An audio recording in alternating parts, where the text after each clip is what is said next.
அரியலூரில் பாமாயில் சாகுபடிக்கு நடவு மானியம், பராமரிப்பு மானியம், கொள்முதல் விலை அதிகரிப்பு உள்ளிட்ட மத்திய அரசின் தீவிர நடவடிக்கையின் காரணமாக பாமாயில் சாகுபடி செய்ய விவசாயிகள் அதிக அளவில் ஆர்வம் காட்டி வருகின்றனர். இது குறித்த ஒரு செய்தி தொகுப்பை தற்போது பார்க்கலாம். தமிழகத்தில் தென்னைக்கு மாற்றாகவும் குறைந்த பராமரிப்பில் அதிக லாபம் தரும் பயிராகவும் பாமாயில் சாகுபடியை விவசாயிகள் மேற்கொண்டு வருகின்றனர். ஒரு முறை பயிர் செய்தால் சுமார் 25 முதல் 30 ஆண்டுகள் வரை நிலையான வருமானத்தை பெற முடியும். பாமாயில் சாகுபடியை ஊக்குவிக்கும் வகையில் மத்திய மாநில அரசுகள் மூலம் பல்வேறு கட்டங்களில் பல்வேறு மானியங்கள் வழங்கப்படுகிறது. நடவு மானியமாக 8000 ரூபாயும், முதல் 3 வருடங்களுக்கு பராமரிப்பு மற்றும் விவசாய இடுபொருட்களுக்காக மானியத் தொகையும் வழங்கப்படுகிறது. முதல் 4 ஆண்டுகளுக்கு நெல், கடலை, உளுந்து உள்ளிட்ட பல்வேறு ஊடு பயிர்களை செய்வதன் மூலம் விவசாயிகளுக்கு கூடுதல் வருமானமும் கிடைக்கிறது. பாமாயிலுக்கு சீரான நீர்வசதி தேவை என்பதால் சிறு குறு விவசாயிகளுக்கு 100% மானியத்திலும், பெரு விவசாயிகளுக்கு 75% மானியத்திலும் சொட்டு நீர் பாசனம் அமைத்துக் கொடுக்கப்படுகிறது.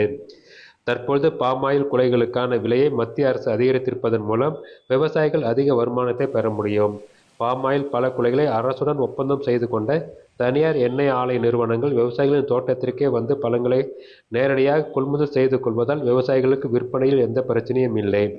இவ்வாறு பாமாயில் சாகுபடிக்கு பல்வேறு கட்டங்களில் அரசு வழங்குகின்ற மானியம், பல குலைகளுக்கான அதிக விலை, எளிதான விற்பனை வாய்ப்பு உள்ளிட்ட பல்வேறு காரணங்களால் அரியலூர் மாவட்டத்தில் பாமாயில் சாகுபடியை பல்வேறு பகுதிகளில் விவசாயிகள் ஆர்வத்துடன் செய்து வருகின்றனர். இது குறித்து ராஜேந்திரன் என்ற விவசாயி கூறும்போது, இந்த பகுதியில் அதிக அளவில் நாங்கள் பாமாயில் சாகுபடி செய்கிறோம்.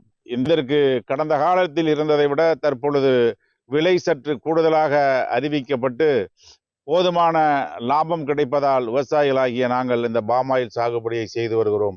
தொடர்ந்து சாகுபடி செய்கிற விவசாயிகளுக்கு ஒரு 3 ஆண்டுகளுக்கு மானியம் கொடுக்கிறார்கள்.